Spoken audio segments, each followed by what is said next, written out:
తెలంగాణ రాష్ట్ర ప్రభుత్వం మన ముఖ్యమంత్రి రేవంత్ రెడ్డి గారు గృహ నిర్మాణ శాఖ మంత్రులు పొంగులేటి శ్రీనివాస్ రెడ్డి గారి ఆదేశాల మేరకు మన హుజరాబాద్ నియోజకవర్గ ఇన్ఛార్జ్ ప్రణవ్ బాబు గారి చొరవతో ఈ రోజు యతిపతి భిక్షపతి ఇల్లు శాంక్షన్ చేయడం జరిగింది.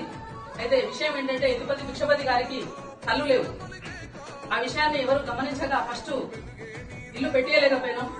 అందుకు మేము కాంగ్రెస్ పార్టీ నాయకులందరం మేము సారీ చెప్తున్నాము యతిపతి భిక్షపతి గారికి. తర్వాత ఈ విషయాన్ని ప్రణవ్ బాబు గారి దృష్టికి తీసుకెళ్లడం జరిగింది. ప్రణవ్ బాబు గారు వెంటనే ఎంపీడీఓ గారితో మాట్లాడడం జరిగింది. ఎంపీడీఓ గారు కలెక్టర్ గారితో మాట్లాడడం జరిగింది. వెంటనే ఇల్లు శాంక్షన్ చేయడం జరిగింది.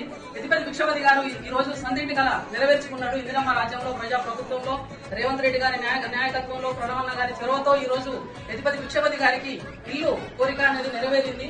కానీ విషయం ఏంటంటే యతిపతి భిక్షపతి గారు కళ్ళు కనబడకపోవడం చాలా బాధాకరమైన విషయం. అయినా కూడా మనందరినీ ఈ రోజు ఇక్కడికి రమ్మని ఈ అవకాశం ఇచ్చారు. అందుకు చాలా సంతోషపడుతున్నాను. అందుకని యతిపతి భిక్షపతి గారు మీరు రేవంత్ రెడ్డి గారికి ప్రణవన్న గారికి రుణపడి ఉండాలని, కాంగ్రెస్ ప్రభుత్వానికి రుణపడి ఉండాలని నేను కోరుకుంటున్నాను. జై కాంగ్రెస్, జై జై కాంగ్రెస్.